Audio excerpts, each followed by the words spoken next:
So energy storage, capacitor में जो energy store होगी वो पोटेंशियल एनर्जी के फॉर्म में स्टोर होगा।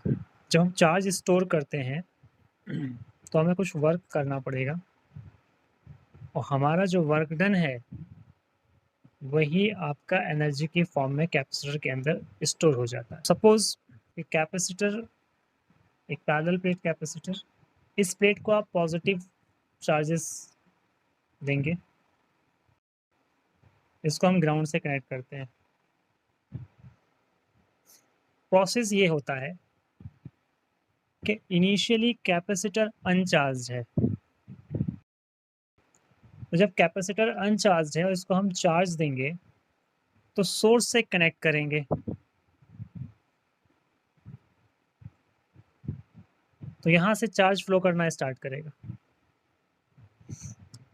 तो जब Q चार्ज फ्लो करेगा, इनिशियल स्टेज में इसके पास कोई चार्ज नहीं है, तो एक चार्ज आ जाएगा प्लस Q।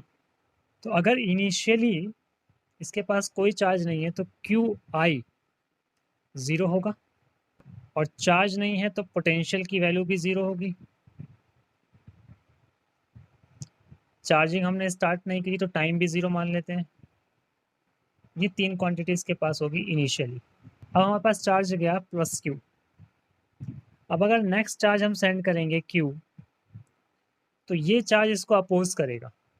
उस अपोजिशन को, उस रिपल्शन फोर्स के अगेंस्ट हमें इस चार्ज को सेंड करना पड़ेगा।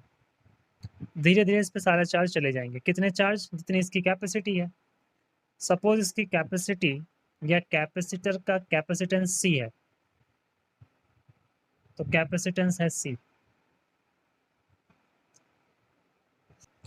लेकिन जब चार्जिंग होगी, जैसे जैसे इस पे चार्ज जाएगा वैसे वैसे इसका पोटेंशियल राइज होगा,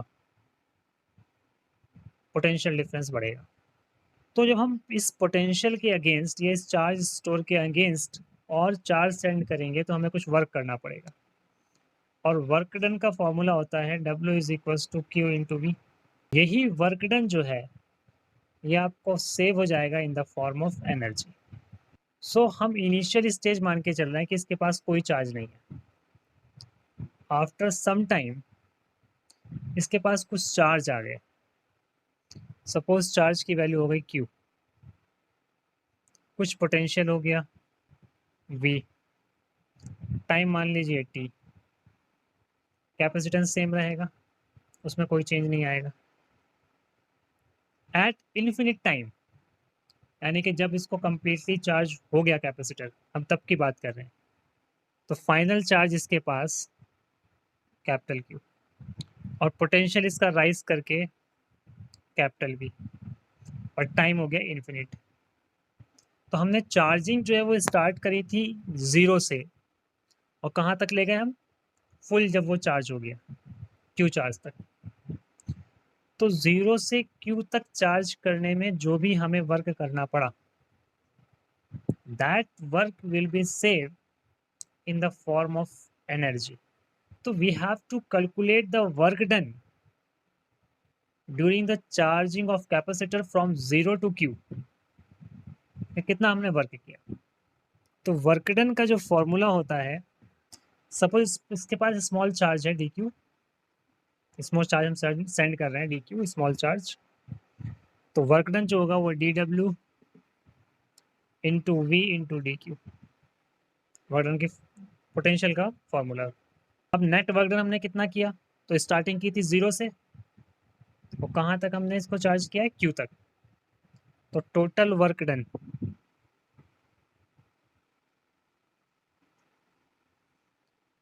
zero to Q V into D Q, ये टोटल वर्क डन हो जाएगा। V इज पोटेंशियल, अगर इसका कैपेसिटेंस C है तो पोटेंशियल कितना होगा? V इज इक्वल्स टू होता है Q बाई C। तो इस V को हम लिख सकते हैं integration of 0 to Q by C into D Q. C is capacitance, charging हो या ना हो कैपेसिटेंस में कोई फर्क नहीं पड़ेगा, कांस्टेंट क्वांटिटी होती है, तो कैपेसिटेंस तो बाहर आ जाएगा। तो W हो जाएगा आपका 0 to Q sorry 1/c Q D Q. तो यहाँ इंटीग्रेशन क्यू का होगा और क्यू का इंटीग्रेशन होता है क्यू स्क्वायर बाई 2।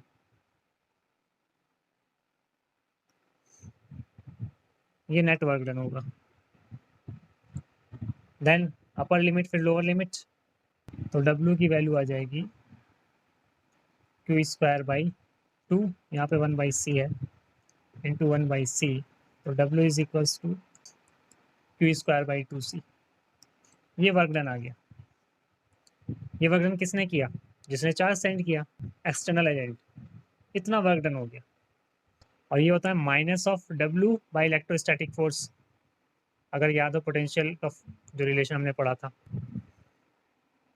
तो ये वर्क डन जो आया एक्सटर्नल एजेंट वाला, ये किसके बराबर है? चेंज इन पोटेंशियल एनर्जी के बराबर। तो change in potential energy is Q square by 2c। इसको हम ऐसे भी लिख सकते हैं 1/2 Q square by C. Change in potential energy मतलब final minus initial, that is 1/2 Q square by C.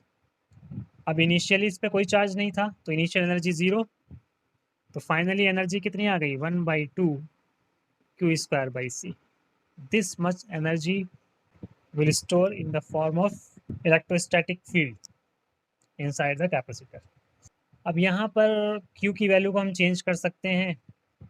Q equal to होता है CV, तो एक फॉर्मूला हो जाएगा U is equals to 1/2 C square V square by C। C से C cancel हो जाएगा, so you can write C is equals to 1/2 CV square. एक फॉर्मूला ये भी लिखा है, दिस वेरी इंपॉर्टेंट रिलेशन और बहुत कॉमन यूज होता है ये हाफ CV स्क्वायर। बाकी एक रिलेशन है, आप C को चेंज कर दीजिए Q बाई V की फॉर्म में, तो एक और रिलेशन आ जाएगा आपका हाफ QV की फॉर्म में। तो वो तो C और Q, C और V के बीच का इंटरचेंजिंग है, उसमें आप कितना भी जितना चेंज करोगे उतने नए नए फॉर्मूला आपको मिल जाएंगे। अब C को चेंज करेंगे अगर, तो 1/2 क्यू स्क्वायर, C की जगह लिख सकते हो Q अपॉन में V, Q से Q कैंसिल, V ऊपर चला जाएगा तो U is equals to half QV। तो तीन रिलेशन है आपके पास। अकॉर्डिंग टू योर रिक्वायरमेंट, या जो भी गिवन क्वांटिटीज है क्वेश्चन के अंदर, उसके अकॉर्डिंग आप क्वांटिटी को रख के एनर्जी का फॉर्मूला यूज कर सकते हो। जो सबसे ज़्यादा यूज होता है वो हाफ CV स्क्वायर यूज होता है। तो energy will save in the form of electrostatic field.